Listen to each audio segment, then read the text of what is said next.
कार्यक्रमाने येऊन इतका आनंद झाला.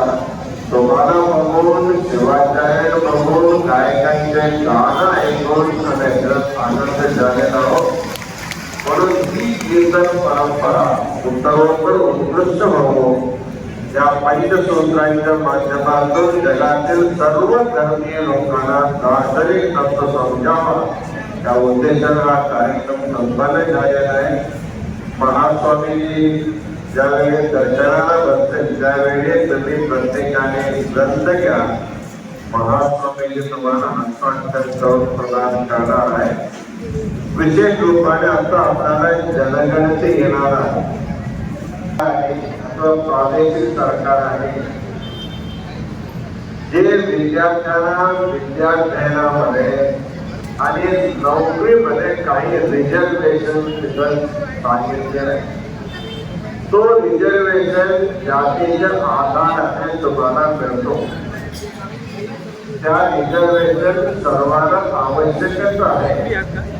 म्हणून सनातन वीरशैव लिंगायत धर्मामध्ये ज्याला आपण पोट जाती म्हणतो, उपजाती ज्याला आपण म्हणतो, उपजाती म्हणजे ते जन्माने आलेले नसून आपण करत असलेले उद्योगामुळे आलेले काम आहे.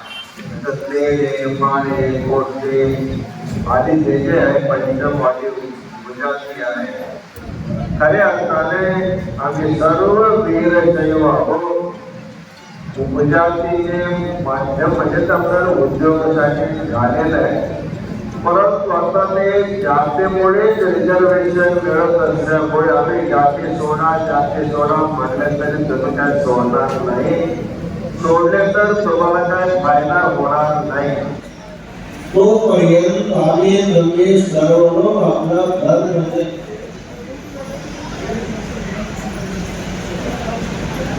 आपला धर्म आपण हिंदू असं ध्येय आलेलं आहे. हिंदू लिंगायत, हिंदू जंगम, हिंदू पंचम असं आपण ध्येय आलेलं आहे. जे रिझर्वेशन आहे, हिंदू शब्द असेल तर रिझर्वेशन मिळतो, नसेल तर मिळत नाही. हा एक समस्या आहे. जर आपण हिंदू सोडून जे धर्म लिहिले तर रिझर्वेशन मध्ये समस्या आल्यानंतर लोकांना पंचायत येण्याची शक्यता. म्हणून जगद्गुरु पंचायत सोलापूरमध्ये ज्यावेळी आपण एकत्र आलो होतो त्यावेळी एक उद्घोष आम्ही केलेला आहे. तुम्ही धर्मामध्ये हिंदू लिहा, जातीमध्ये वीरशैव लिंगायत.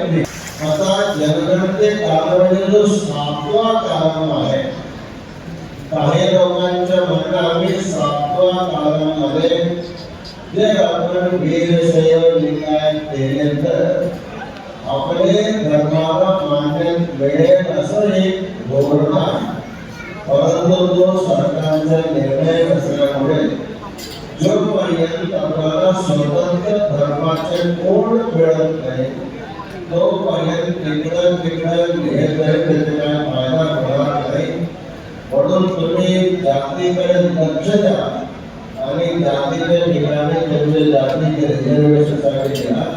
आणि धर्मामध्ये हिंदू, जातीमध्ये वीरशैव लिंगायत, उपजातीमध्ये तुमचे जे आहे त्यामुळे तुम्हाला रिझर्वेशन मिळतं ते लिहावं या शिरू प्रचाराने सांगतो. आता आपले महेश स्वामी पिंपरी चिंचवडवरून आलेला आहे.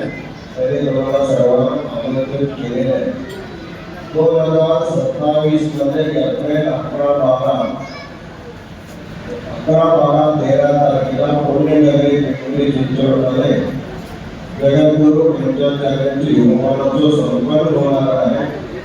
त्या कार्यक्रमामध्ये 1,00,000 कंठातून सिद्धांत शिकवण्याचे पारायण होणार आहे. म्हणून जेवढं भाग आपण पारायण करण्यासाठी घेण्यातून आपण सर्वांना मिळणार आहे. तुमच्या भागातील सेवाचे अजून 1 वर्ष वेळ आहे. तुम्हाला एक आमिषवर तुम्हाला कंठपाठ करून घेते. कंठपाठ नाही आले तरी सुद्धा बघून तुम्ही पारायण भाग घेऊ शकता. आणि महेश स्वामी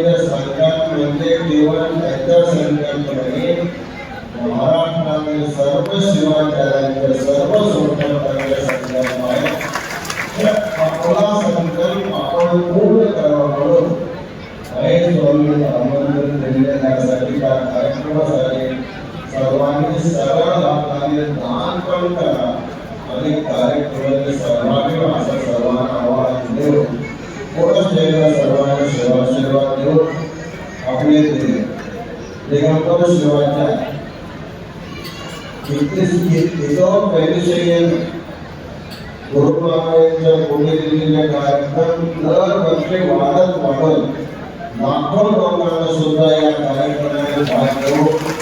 त्याने सुद्धा एका लक्ष्य करणारे सिद्धांत सेनापतीच्या पायाचं त्यांच्या गावा असा अशोक सांगून आम्हाला विद्या विभूषण होऊन हजार लोकांना प्रबोधन करण्याचे शक्य आहोत.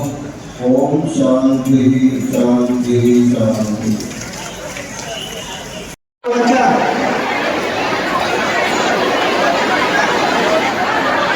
दर्शनाची घाई करू नका. काही जण प्रसाद घ्या. प्रसाद घेऊन दर्शन घ्या. प्रसादाकडे जात करा.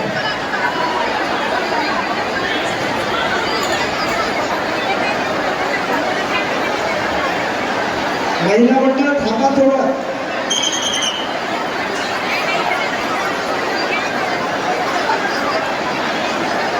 कृपया करून सर्वांना विनंती आहे, गर्दी करू नका. चला ठेवून खाली उतरा. स्टेजवर कृपया करून सोडू नका.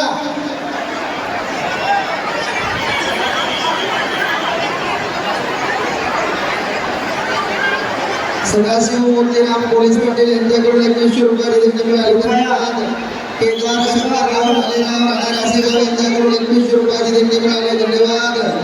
शिवराज सर्वदास लेण्यार प्रोग्राम यांच्याकडून 7000 रुपये देण्यात मिळाले. धन्यवाद. शिवराज बाबाराव मल्लावार सत्यमळकर यांच्याकडून 5000 रुपये देण्यात मिळाले. धन्यवाद. शिवशंकर तुळशीराम पंतेले एका मागणीच राहणार असल्यावर शिवशंकर तुळशीराम पंतेले राहणार असल्यावर